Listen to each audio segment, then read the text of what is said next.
একদিকে আমরা দেখতে পাচ্ছি শাসক দল তৃণমূল, তারা বলছে যে 26-এ আমরা ভাঙড় বিধানসভা আমরা জিতবো।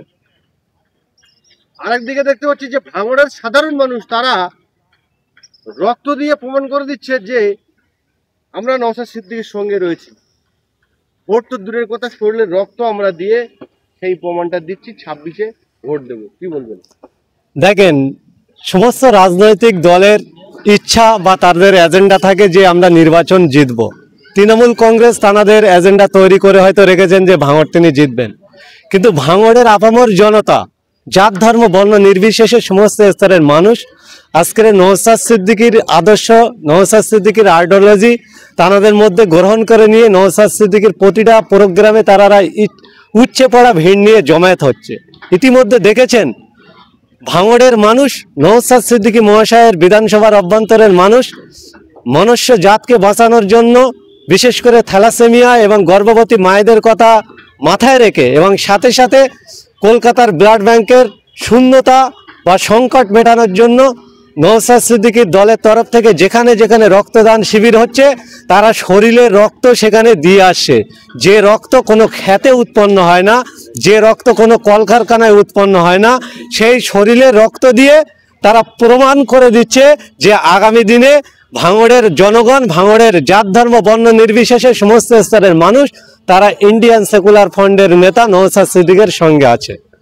এই যে রক্তদান শিবির করছেন শাসক দলের এবং আপনাদেরই তত্ত্বাবধানে রেকর্ড তৈরি হচ্ছে, আবার রেকর্ড ভাঙা হচ্ছে। কেউ 700 তার পরিবর্তে 800, কেউ 800 তার পরিবর্তে 900।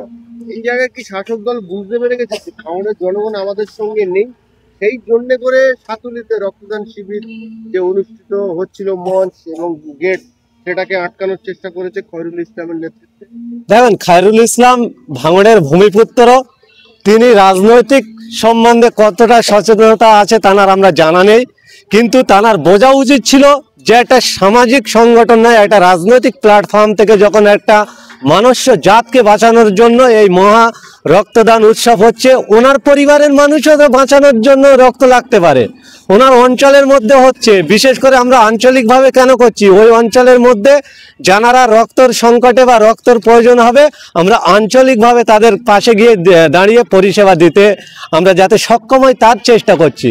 তিনি দেখেছেন যে নওশাদ সিদ্দিকী মহাশয় যেভাবে রক্তদান শিবির করছেন, মানুষের মনকে জয় করে নিচ্ছেন এবং মানুষ নওশাদ সিদ্দিকী মহাশয়ের উপরে আস্থা ভরসা রাখছেন, তাই তাদের অঞ্চলের মধ্যে তাদের সাংগঠনিক শক্তি দুর্বল হচ্ছে, তাই তারা এই নোংরা খেলা খেলে আতঙ্কিত করার জন্য চেষ্টা করেছেন। কিন্তু ভাঙড়ের মানুষ তো সেই মানুষ যারা সর্বসময় সংগ্রামের মাটি বলে প্রমাণিত করেছেন।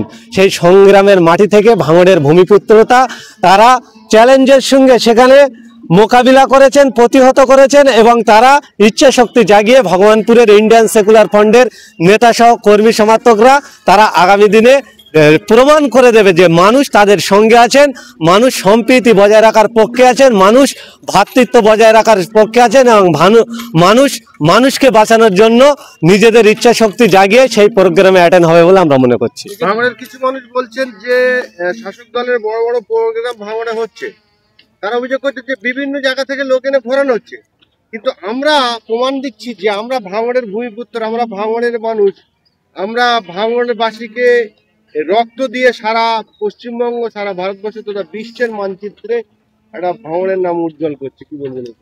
দেখেন, এটাই তো আমরা চাইছি, আমরা যে ভাঙড়কে দেখতে চাচ্ছি, যে আমরা দেখেছি রাজনৈতিক কারবারিরা বা রাজনৈতিক সুবিধার্থে কিছু মানুষরা সবসময় ভাঙড়কে কুলসিত করছে।